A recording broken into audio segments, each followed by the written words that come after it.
तो इस वीडियो को स्टार्ट करने से पहले अगर आप सभी को नहीं पता तो मैं बता दूं कि मैंने इस चैनल पे स्टार्ट की है एक नई सीरीज महाभारत के ऊपर। जितने भी लोगों के मन में महाभारत से रिलेटेड डाउट्स हैं या जितने भी लोगों के मन में महाभारत से रिलेटेड मिसकॉन्सेप्शंस हैं, उन सभी डाउट्स और मिसकॉन्सेप्शंस को इस सीरीज के थ्रू मैं क्लियर करने की कोशिश कर रहा हूं।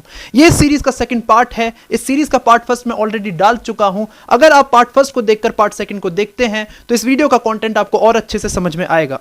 मैंने डिस्क्रिप्शन में पार्ट फर्स्ट की लिंक डाल दी है, आप जाकर उसे वहां से चेक कर सकते हैं। बाकी एज योर विश, चलो स्टार्ट करते हैं इस वीडियो को।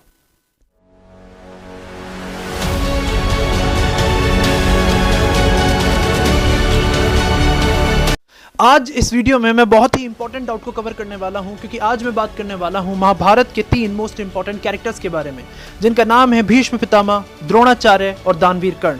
इन तीनों ने अपने जीवन में कई सारे महान कार्य किए, कई सारे अच्छे कार्य किए, फिर भी महाभारत के अंत समय में इनका अंत बहुत ही ज्यादा भयानक हुआ।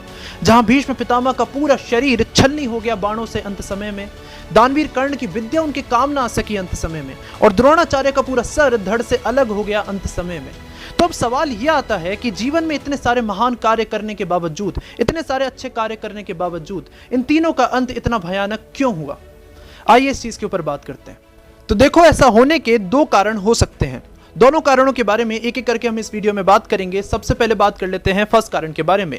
तो जैसा कि इससे पहले वाली वीडियो में मैं आप सभी को बता चुका हूं कि पांडवों और कौरवों में ऐसे कई सारे डिफरेंसेस थे जिनकी वजह से श्री कृष्ण ने पांडवों को चुना धर्म की स्थापना के लिए, ना कि कौरवों को।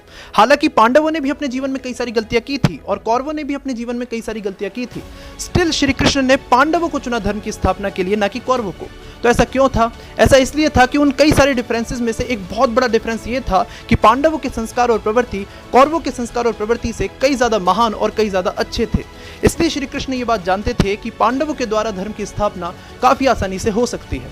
मैंने जब आप सबसे ये बात कही तो आपके मन में ये सवाल 100% आया होगा कि अगर पांडवों के संस्कार और प्रवृत्ति अच्छी थी तो महाभारत में 3 किरदार और थे जिनके संस्कार और प्रवृत्ति अच्छी थी, और उन 3 किरदारों के नाम हैं भीष्म पितामह, दानवीर कर्ण और द्रोणाचार्य।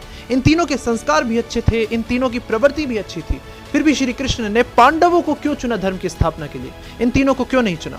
तो इसका आंसर बहुत ही सिंपल है। पांडवों ने चाहे अपने जीवन में कई सारी गलतियां क्यों ना की हों, लेकिन उन्होंने अपने जीवन का सबसे अच्छा कार्य यह किया कि जब उन्हें धर्म का ज्ञान हुआ तब वो समझ गए कि सही क्या है और गलत क्या है, और इसी कारण की वजह से उन्होंने श्री कृष्ण की हर बात को अपनी हर चीज से ऊपर रखा, अपनी विद्या से ऊपर, अपने वचनों से ऊपर, अपने बदले से ऊपर। और ऐसी बात बिल्कुल नहीं थी कि श्री कृष्ण ने यह ज्ञान सिर्फ पांडवों को ही दिया था। श्री कृष्ण ने यह धर्म का ज्ञान सबको दिया था। श्री कृष्ण ने यह ज्ञान कौरवों को भी दिया था। श्री कृष्ण ने यह ज्ञान भीष्म पितामह, द्रोणाचार्य और कर्ण को भी दिया था। लेकिन दुर्भाग्य से इस ज्ञान का पालन सिर्फ पांडव ही कर पाए। दुर्भाग्य से यह धर्म का ज्ञान सिर्फ पांडव ही समझ पाए, बाकी सब ने इस धर्म के ज्ञान को नकार दिया। भीष्म पितामह, द्रोणाचार्य और कर्ण ने धर्म की स्थापना से पहले अपने वचनों का पालन किया, श्री कृष्ण से पहले वचनों का पालन किया, और इसी कारण की वजह से उनका जीवन कष्टों से भर गया, और इसी कारण की वजह से उनका अंत इतना भयानक हुआ। श्री कृष्ण के लिए सर्वप्रथम इंपॉर्टेंट कार्य था धर्म की स्थापना करना, क्योंकि श्री कृष्ण ये बात जानते थे कि आगे आने वाली पीढ़ी को धर्म की सबसे ज्यादा रिक्वायरमेंट है, क्योंकि आगे आने वाला युग है कलयुग, जहां लोग बहुत ज्यादा जीवन में भटक जाएंगे और धर्म ही उन्हें जीवन की सही राह दिखा सकता है। इसलिए श्री कृष्ण की धर्म की राह पर जो भी अड़चन आई उन्होंने उसे तुरंत हटा दिया। अगर धर्म की स्थापना के लिए श्री कृष्ण को युद्ध जरूरी लगा तो उन्होंने युद्ध भी करवाया। अपनी प्रतिज्ञा तक को तोड़ने के लिए तैयार हो गए श्री कृष्ण धर्म की स्थापना के लिए। दूसरा कारण जिसकी वजह से इन तीनों के साथ ऐसा हुआ, उस कारण का नाम है प्रारब्ध या लॉ ऑफ कर्मा। इस लॉ ऑफ कर्मा की पूरी जानकारी हमें भगवत गीता में मिलती है, जब अर्जुन श्री कृष्ण से पूछते हैं कि हे माधव, आपने कुछ मनुष्यों के जीवन में कष्ट और कुछ मनुष्यों के जीवन में सुख क्यों दिया है? तो श्री कृष्ण अर्जुन से कहते हैं कि पार्थ, किसी भी मनुष्य के जीवन का सुख या किसी भी मनुष्य के जीवन का दुख मैं निर्धारित नहीं करता। उस मनुष्य के स्वयं के फल, उस मनुष्य के स्वयं के प्रारब्ध उस सुख या कष्ट को निर्धारित करते हैं। जब मनुष्य अपने पुराने जीवन में या इस जीवन में जो भी कार्य करता है, उस कार्य का फल उसे इस जीवन में या अगले जीवन में अवश्य भुगतना होता है। इसलिए मनुष्यों को अपना हर कार्य सोच समझकर करना चाहिए, क्योंकि उस कार्य का फल उसे अवश्य कभी ना कभी भुगतना होगा। और यही कई कारणों में से एक कारण है जिसकी वजह से इन तीनों के साथ ऐसा हुआ, क्योंकि इन्होंने अवश्य कुछ ना कुछ बुरे कार्य अपने पिछले जीवन में किए थे, जिस वजह से इनका अंत इतना भयानक हुआ। मनुष्यों के भविष्य के सुख या दुख उनके हाथों में आज हैं, लेकिन उनके आज के सुख या दुख उनके हाथों से कब के जा चुके। इसलिए अपने जीवन में हमेशा धर्म का पालन कीजिए, हमेशा अच्छे कार्य कीजिए ताकि आपका भविष्य सुखद हो।